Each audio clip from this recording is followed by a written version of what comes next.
اللہ عز و جل نے انسان کو بے شمار خوبیوں سے نوازا ہے، اور وہ اپنی خوبیاں اندر سمایا ہوا ہے، بعض اوقات پر ظاہر ہوتی ہیں، بعض اوقات پر چھپی رہتی ہیں۔ انسان کی اچھائیاں اور برائیاں جو ظاہر ہوتی ہیں وہ کس وقت میں ہوتی ہیں، یہ ایک بہت اہم چیز ہے جو میں آپ کے سامنے عرض کر رہا ہوں کہ انسان اندر سے کون سے کیریکٹر رکھتا ہے، کون سے اخلاق رکھتا ہے، اور کیا برائیاں رکھتا ہے، یہ سب ظاہر کس وقت ہوتا ہے۔ تو انسان کو اللہ تبارک و تعالیٰ نے ویسے ہی ستر پوشی کے ساتھ رکھا ہے، بہت سارے پردے ڈال کر رکھا ہے، برائیاں بھی چھپی ہوئی ہیں، اچھائیاں بھی چھپی ہوئی ہیں۔ لیکن بزرگان دین نے فرمایا کہ اس کی تمام چیزیں ظاہر ہوتی ہیں اس وقت جب انسان غصے میں آپے سے باہر ہوتا ہے۔ غصہ جب انسان کو دلایا جائے اور شدت کا غصہ اس کے اوپر آ جائے تو پھر انسان کی اچھائیاں بھی معلوم ہوتی ہیں اور برائیاں بھی معلوم ہوتی ہیں۔ نیک اخلاق، اچھی عادات اور اچھے خلق رکھنے والا انسان غصے پر قابو پاتا ہے، اور اگر اندر سے تربیت کی کمی ہے تو اسی غصے میں وہ قابو سے باہر ہوتا ہے، جو کچھ زبان میں آیا سب کہہ جاتا ہے، جتنا کچھ کرنا ہے وہ کر جاتا ہے، لیکن غصہ ختم ہونے کے بعد پھر پچھتاتا بھی ہے اپنے کیے پر۔ میں آج یہ آپ کو عرض کرنا چاہوں گا کہ غصے میں لیے ہوئے معاملات کتنی دور تک اس کا اثر ہوتا ہے۔ اسی لیے مشہور ہے قول، لمحے نے خطا کی صدیوں نے سزا پائی۔ کبھی کبھار ایسا ہوتا ہے کہ ایک لمحہ خطا ہو جاتی ہے لیکن اس کی سزا صدیوں تک ہوتی ہے۔ اسی لیے نبی کونین صلی اللہ تعالی علیہ وسلم کے اخلاق کریمانہ میں صحابہ نے جو کوٹ کیا ہے، یہاں تک کہ ایک صحابی ہیں حضرت زید بن سخنہ رضی اللہ تعالیٰ جو یہودی عالم تھے، بہت بڑے عالم تھے، تو کہتے ہیں کہ میں نے ساری نبوت کی علامات دیکھ لیا تھا حضور پر، لیکن دو علامتیں اور باقی تھی مجھے دیکھنی، جو میں نے اپنی کتابوں میں پڑھا ہے، پرانی کتابوں میں، کہ نبی کی صفات اور نبی کے اخلاق میں ایک چیز یہ بھی ہوتی ہے۔ وہ کیا ہے؟ نبی بہت بردبار ہوتا ہے، برداشت کرنے کی طاقت زیادہ ہوتی ہے، اور نبی کے ساتھ جتنے غیر اخلاقی کام کریں گے اتنے ہی وہ اخلاق دکھائیں گے۔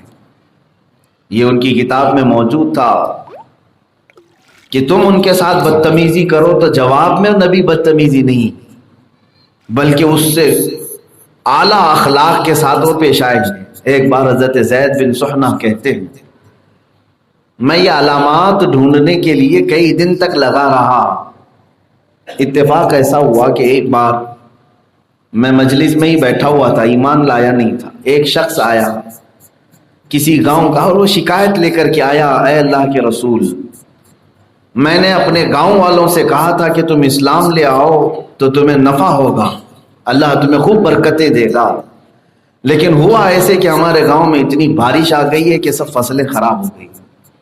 وہ ایمان تو لے آئے میری کہنے کے مطابق، لیکن ساری فصلیں خراب ہو گئی، اب غلہ بھی نہیں ہے، اب محتاجی میں آ گئے، کہیں وہ اسلام سے پھر نہ جائیں، اسلام کے بارے میں بدگمان نہ ہو جائے کہ ہم اسلام میں آئے تو ایسا ایسا ہو گیا۔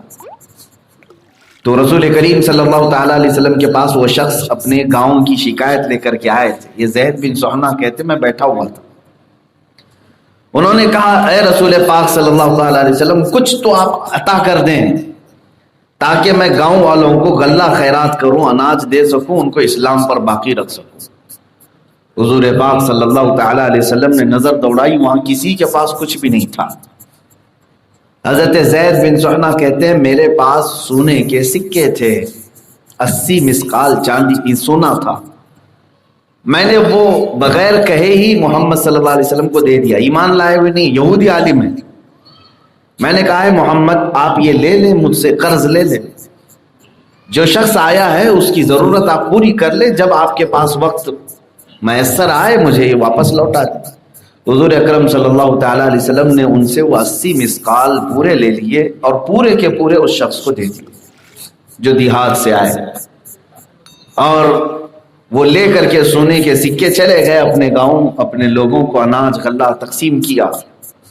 اب بات یہاں ہے، دن گزرتے گئے، ایک دن، 2 دن، تیسرے دن زید بن سہنا کہتے ہیں میں پیچھے پڑ گیا محمد صلی اللہ علیہ وسلم سے، میرے پیسے کہاں ہیں؟ میں نے جو قرضہ دیا، میں نے جو ادھار دیا، وہ کہاں ہے؟ تو لگا رہتا تھا۔ ایک وقت ایسا آیا کہ مسجد نبوی سے نکل رہے تھے، حضرت عمر آپ کے ساتھ سے، حضور صلی اللہ علیہ وسلم کے ساتھ، اور بھی کچھ صحابہ تھے۔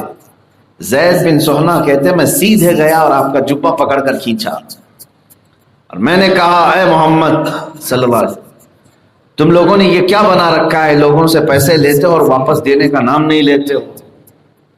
سخت و شست جملے انہوں نے کہنا شروع کیا حضور صلی اللہ علیہ وسلم۔ حضرت عمر نے تلوار نکال لی اور حضور کے سامنے آ کر کھڑے ہو گئے اور کہا اے زید، تجھے معلوم ہے تو میرے رسول کے سامنے کس طرح کی بات کر رہا ہے؟ اور رسول پاک صلی اللہ تعالیٰ علیہ وسلم سے اجازت چاہیے کہ اے اللہ کے نبی آپ حکم دیں میں اس بدتمیز کی گردن اڑاؤں۔ وقت ہوتا ہے قرض دینے کا اور مانگنے کا طریقہ ہوتا ہے، یہ کیا طریقہ ہے؟ گردن پر تلوار رکھ دی۔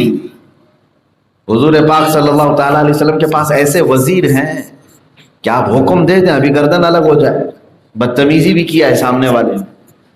زید بن سہنا کہتے ہیں حضور صلی اللہ تعالیٰ علیہ وسلم نے تلوار پر سے ہاتھ ہٹایا، کہا اے عمر پیچھے ہٹ جاؤ، اور اس کے بعد یہ کہا عمر یہاں تم گردن اڑانے کی بات کرنے کی بجائے ہم دونوں کو بھی نصیحت کرتے، تم مجھے یہ کہتے کہ اے اللہ کے رسول آپ جلد قرضہ ادا کر دیں، اور اسے یہ کہتے کہ بھائی مانگنے کا طریقہ تھوڑا اچھا سا کر دیں۔ میرے آقا صلی اللہ تعالیٰ علیہ وسلم نے حضرت عمر کو تنبیہ کی، لیکن تم نے گردن اڑانے کی بات کی۔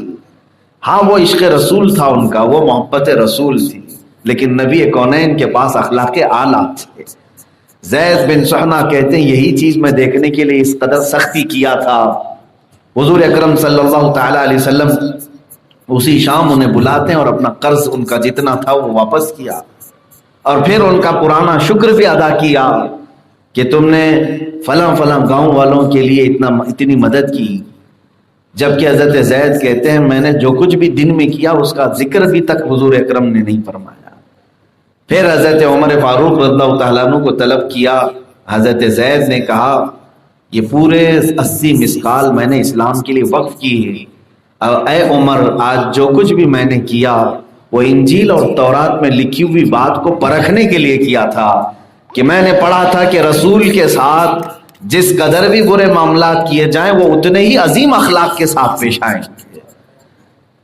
ایگریسو ہونا، غصے میں آ جانا، یہ انسان کے لیے تباہی کا راستہ کھولتا ہے، یہاں سے انسان اپنے فیصلہ کرنے کی طاقت کھو جاتا ہے۔